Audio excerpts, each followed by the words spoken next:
Assalamualaikum warahmatullahi wabarakatuh. Antara AMD dan juga Intel, yang mana lagi bagus? Yang mana patut kita pilih?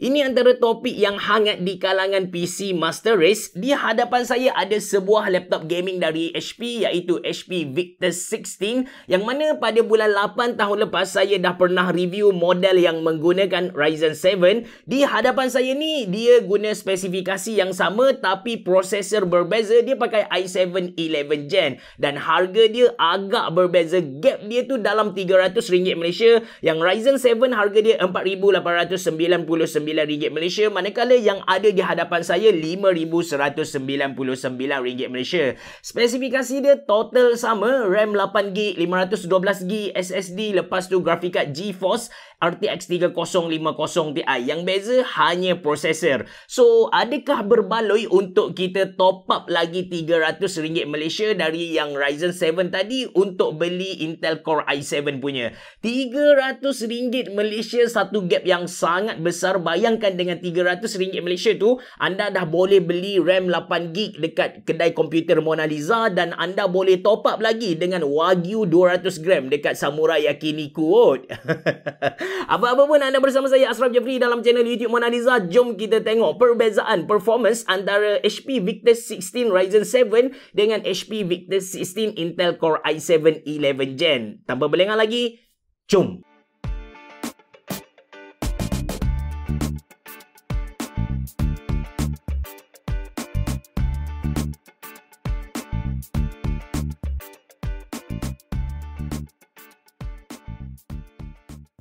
Okey, sebelum saya tunjuk comparison graph antara HP Victus 16 Ryzen 7 dengan Intel Core i7, jom kita ulang kaji, kita tengok dulu luaran fizikal HP Victus 16 tu sendiri. Actually, HP Victus 16 ni HP keluarkan untuk gantikan line up HP Pavilion Gaming. Kalau anda cari dekat pasaran sekarang, anda takkan jumpa HP Pavilion Gaming. So, kalau kita tengok dalam family HP tu sendiri, HP hanya ada dua line up gaming. Yang pertama, HP Victus 16 yang saya review ni, dan yang kedua dia ada high-end punya, iaitu HP Omen. Okey, ini dia HP Victus 16. Antara laptop gaming yang mempunyai design yang lawa dan moden, dia pakai konsep minimalis, but dia punya branding memang strong lah. Selain dari tulisan Victus yang ada dekat tengah ni, dekat hujung belah kanan tu pun ada tulis 016 design by HP. Lawa, but saya tak pastilah ramai ke yang suka dengan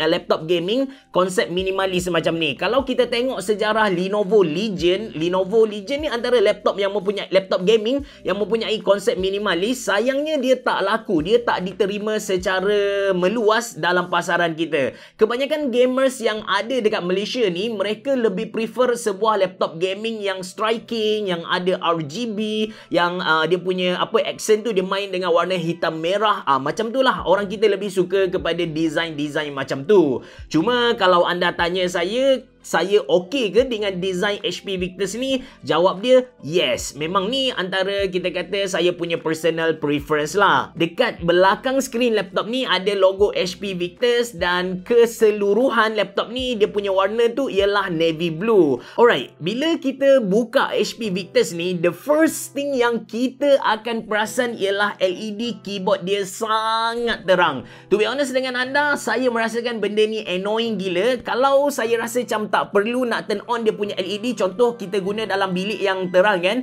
saya confirm akan turn off dia punya LED. Even waktu malam yang saya kata guna lampu bilik saya malap sikit, saya still fikir dua kali lah nak turn on ataupun turn off dia punya LED. Cuma benda ni mungkin juga disebabkan mata saya agak sensitif dengan cahaya. Saya memang ada silau yang agak teruk. Layout keyboard dia macam biasa, cuma size arrow key dia tu kecil. And benda ni bukanlah satu isu. Saya guna dia tak sampai 1 jam, saya dah boleh adapt dengan kedudukan key-key yang ada dekat keyboard dia. Font legend yang dia guna bagi saya kena dengan tema HP Victus tu sendiri, memang lawa lah. Dan dari segi input-output connection, perfect bosku. Belah kiri ada SD card slot, lepas tu ada combo audio jack, USB-C, lepas tu ada USB-A, ada HDMI port, ada LAN port dan juga DCI. in. Manakala belah kanan simple gila, hanya ada 2 USB-A. Oh ya,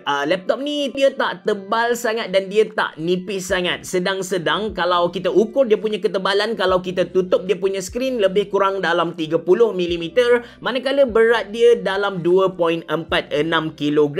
Tak ringan dan tak berat sangat. Okey kalau anda nak bawa dia ke mana-mana. Saiz skrin laptop ni bukan 14 inci, bukan 15.6 inci, tapi 16.1 inci. Saiz skrin yang agak rare, tapi saya nampak macam kebanyakan laptop yang hadir tahun 2022 guna skrin yang bersaiz macam ni.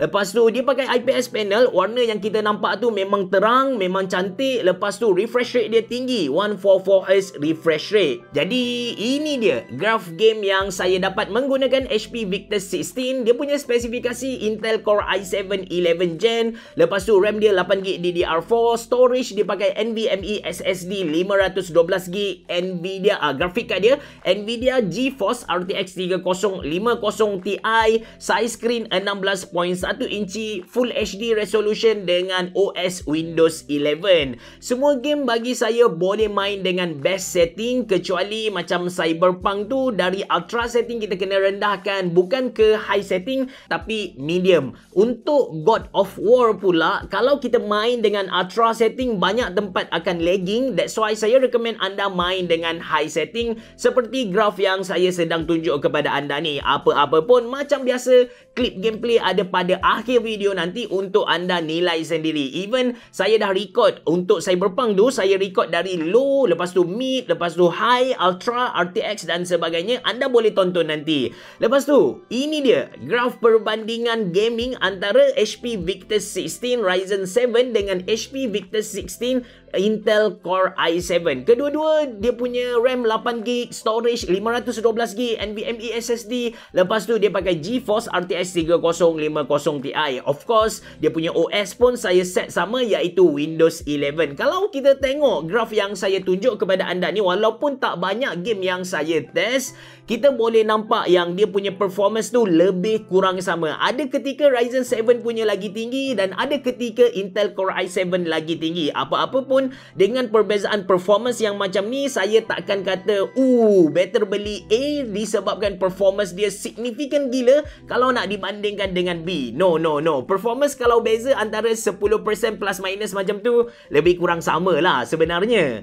Okey, dari segi thermal performance pula, somehow saya merasakan kebanyakan laptop gaming akhir 2021 ataupun 2022 ni, dia punya thermal performance sangat bagus kalau nak dibandingkan dengan laptop-laptop gaming sebelum ni. Anda boleh tengok sendiri untuk HP Victus 16 ni, kalau kita main Cyberpunk ultra setting sekalipun, dia punya CPU temperature tu tak pergi sampai 90 darjah. Kalau main Apex Legends nak hit 80 darjah pun susah gila. So, dari segi thermal performance, saya sangat-sangat puji HP Victus 16 ni. Last kali tentang storage performance, yang mana part ni saya consider memang padu gila. Dia punya read speed tu boleh cecah 6500 MB per second, manakala write speed dia dah nak hampir-hampir 4000 MB per second. Dia punya loading time kalau dari dia punya turn off masuk ke dalam desktop tu macam gini je, laju macam pelisik. Orang kata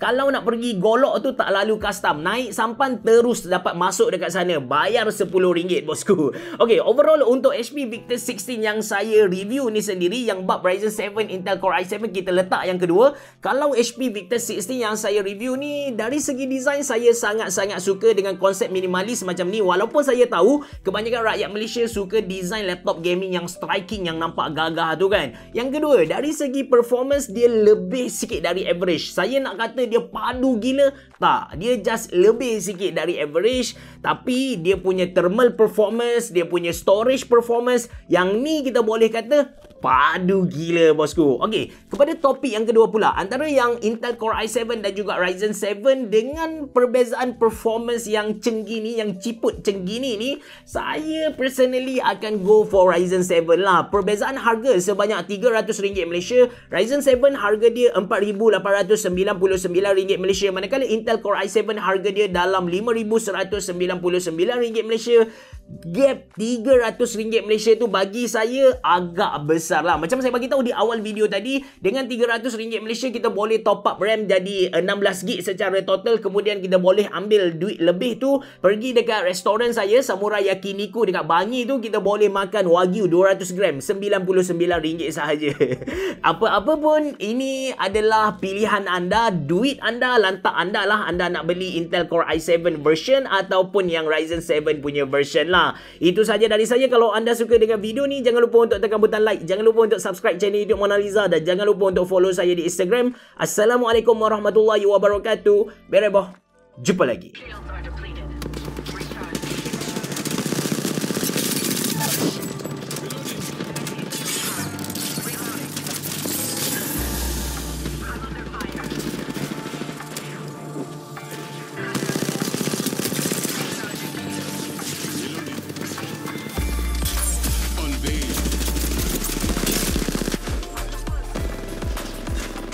Recharging my shields.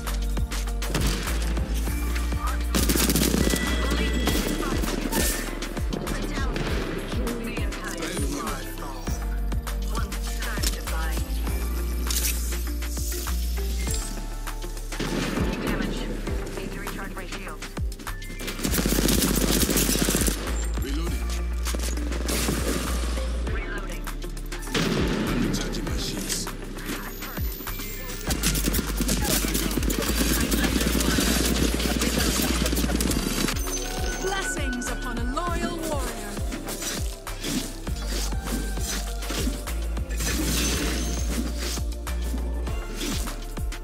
Good plan. Double kill. On the hunt.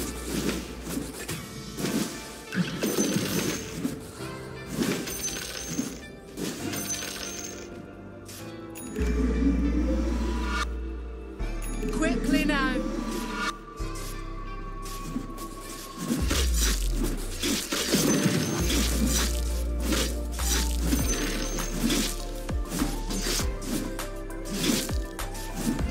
Your middle tower is under attack. Let's go. Radiant structures are fortified. Your middle tower is under attack. Heads up.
Damn, Popo, shit!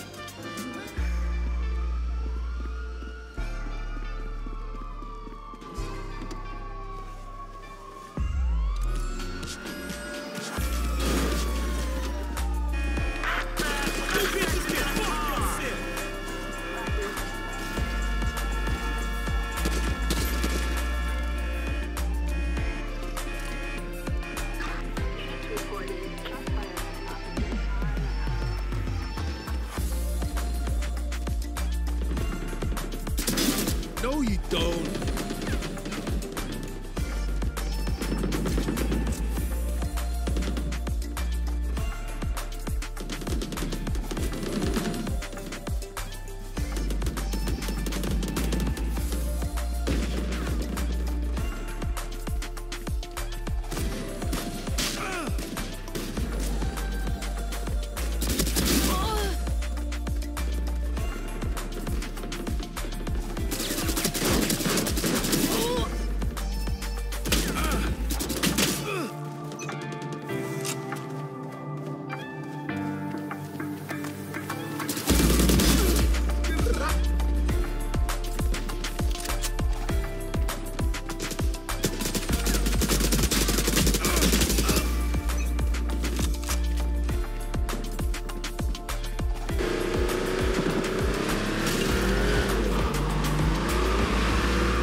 Not now!